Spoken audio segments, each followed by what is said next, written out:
इस समय कोई भी सख्त लॉकडाउन के बारे में नहीं सोच रहा है, लेकिन कोविड-19 ने अब भी चीन की अर्थव्यवस्था को शिकंजे में ले रखा है। वैसे बीजिंग को अब भी जीरो कोविड रणनीति पर भरोसा है। वजह टीकाकरण की दर बहुत धीमी है और स्वास्थ्य सेवा इतनी मजबूत नहीं कि एक और लहर का जोखिम उठा सके। नई लहर आई तो बड़ी तादाद में जाने जा सकती हैं, जैसा हाल में हांगकांग में हुआ। लगातार नए लॉकडाउन का खतरा अर्थव्यवस्था को चोट पहुंचा रहा है।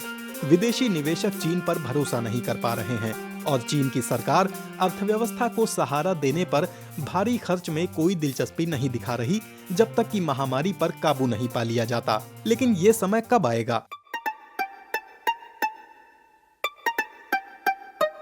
एक समय था जब चीन की अर्थव्यवस्था में प्रॉपर्टी मार्केट का योगदान 1/4 था। अब चीन का रियल एस्टेट मार्केट बिखरने के कगार पर है। कीमतें लुढ़क रही हैं, कंपनियां दिवालिया होती जा रही हैं। एक के बाद एक प्रोजेक्ट पूरे नहीं किए जा रहे। नतीजा ये हुआ कि लोग नए अपार्टमेंट खरीदने से कतरा रहे हैं। एक ऐसा चक्र बन गया है जो निर्माण कंपनियों को नुकसान पहुंचा रहा है और आम लोगों को भी, जिन्होंने अपनी सारी जमा पूंजी दिवालिया हो गई कंपनी में लगा दी थी। इसकी वजह से समाज में विस्फोटक स्थिति पैदा हो रही है। समस्या और विकराल रूप ले सकती है, क्योंकि चीन के कई इलाकों ने रिहायशी इलाकों के लिए जमीन बेचकर इंफ्रास्ट्रक्चर का खर्च जुटाया है।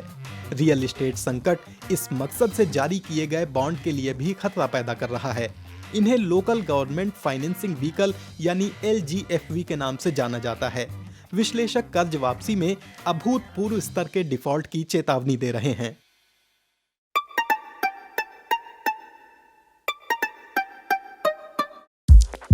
बरसों के तेज विकास के बाद चीन की बड़ी टेक कंपनियों का भविष्य सुनहरा नहीं नजर आता।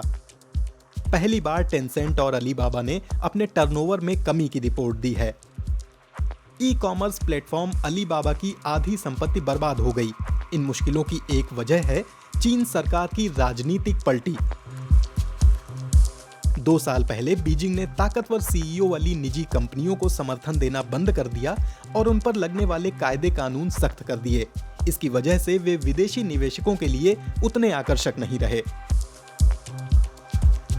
ग्लोबल रेटिंग कंपनी S&P के मुताबिक निवेश के फैसले टाले जा रहे हैं। फॉक्सकॉन जैसी कुछ विदेशी कंपनियां तो अपना कारोबार दूसरे देशों में भी ले जा रही हैं। एक नतीजा ये हुआ है कि हजारों युवा कर्मचारी बेरोजगार हो गए। इस समय चीन में 16 से 24 साल की उम्र वाले 20% लोग बेरोजगार हैं।